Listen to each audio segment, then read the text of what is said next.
Hi everyone, this is my boat. My 12-foot beavertail Stealth 2000.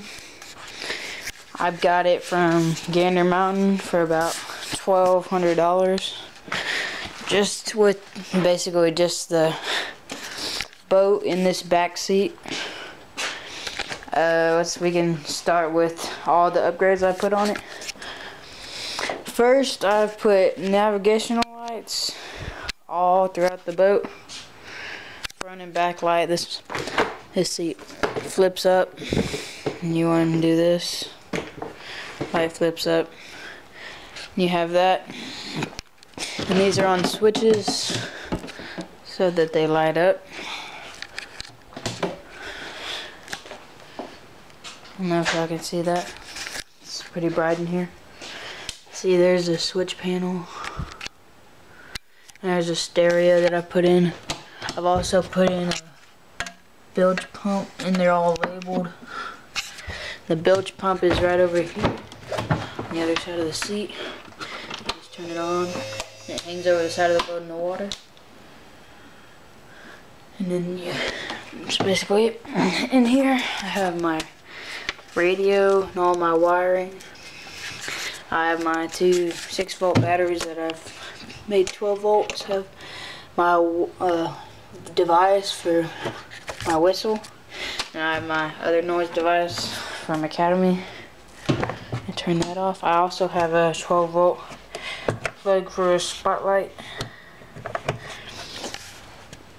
I put these in to hold my tackle trays out of the way. Put my lures on there. And then I put this pliers right here, like Cabela's. They work pretty good. They're worth it. And they have a little keychain to keep them in my boat and lock some of the pliers. The back storage just opens up, and I have 3. I don't know if y'all can see that. Okay. It just opens all the way up. You can put a battery in here, or I have all my tackle boxes in here.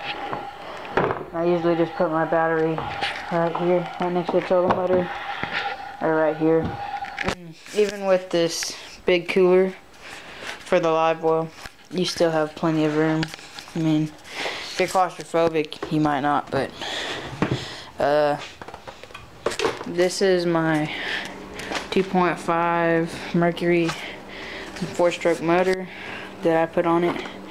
Put it on a mount that's specially made for these boats. I don't know if y'all can see this or not. It just clamps down.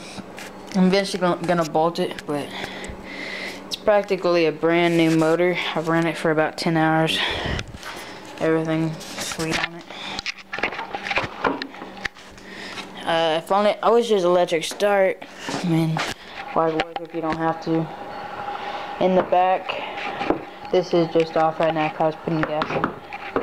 On the back, we have another storage compartment, which I've made watertight from that little sealant. Goes all the way around. And then you can also strap down your gas tank, which I usually do for right there. I've installed cleats on both sides. This just practically just locks down the hatches. Nothing's gonna get in there. I have it titled, of course, and on the other side I have the same thing. Well, I have the sticker.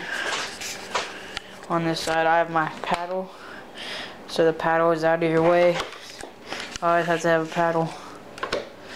And they fold flat. I put in these mats, so I usually fish barefoot, and it hides the wires. So it's a lot better for your feet than just walking on the hard ground.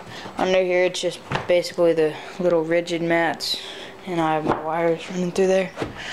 I have my speakers, my waterproof speakers. This is a casting / dog platform. It's pretty sweet. Surprisingly, this boat is stable, and then I put these bungee cords right here to put my life jackets. You gotta have those. I have a Magnum trailer underneath it. I think it's a 2010. which is about the time I got the boat. And it's a lot better than having to unload it off the truck, because the boat weighs with nothing in it about 100 pounds, 120 pounds. The boat construction itself is like a pontoon that has 2 holes, and it's real stable. It's hard to put a hole in it. Practically no scratches. I mean, it's hard. It's made out of the same stuff as those of the Yeti coolers and the kayaks. I have my front cleats, my drainage plug. I've never had to use that because no water gets in it. I have what is it called? Silicone, that outdoor ready 3-hour stuff, all the way around all my holes that I've drilled. And I really haven't done that much except for right here. And then I have my rod holders, which I use quite a bit. I never have too many rods. In here, we'll get to the live well. Sorry. I've installed rod holders also there. And then I have my little sprayer and my drainage plug. Yeah, well, other than that, what else was I gonna talk about? Oh, there's a trolling motor mount that I use, a 55-pound Minn Kota right here. So whenever I don't want to make a lot of noise and I go trolling, I just use that. It's out of the way, and the battery just sits right there. Or you can really put it, you can put it under that seat, but I don't. These right here are supposedly for shotgun holders. I've never used it. Whenever we go fishing at night, we have our bows in there, so in case we see some carp. Yeah, it's a pretty good looking boat. I have bearing buddies, I think, on the side, so whenever you go on long trips, you just squirt some in there. I have new license plates on it, bunks, and then I put this little thing right there to comfort it, protect the boat. I don't know if y'all can see anything. I also have one of those things on this side for another tackle box. I have a ruler, and then this is just to hold stuff down whenever I strap it down. This boat's real easy to clean. You just turn it on its side and spray it out. I probably have about $3,500 total into it, because $1,000 motor plus a $1,200 boat, and then I put about $1,000 into it with a $300 radio, waterproof speakers that are Bose, and then all the other accessories. And the cooler, the live well for the cooler was $140. So, and the trailer was, I got it for like $800. But it's, to me, it saves me a lot of time. You just back it down the boat ramp. Here's a overview of the boat.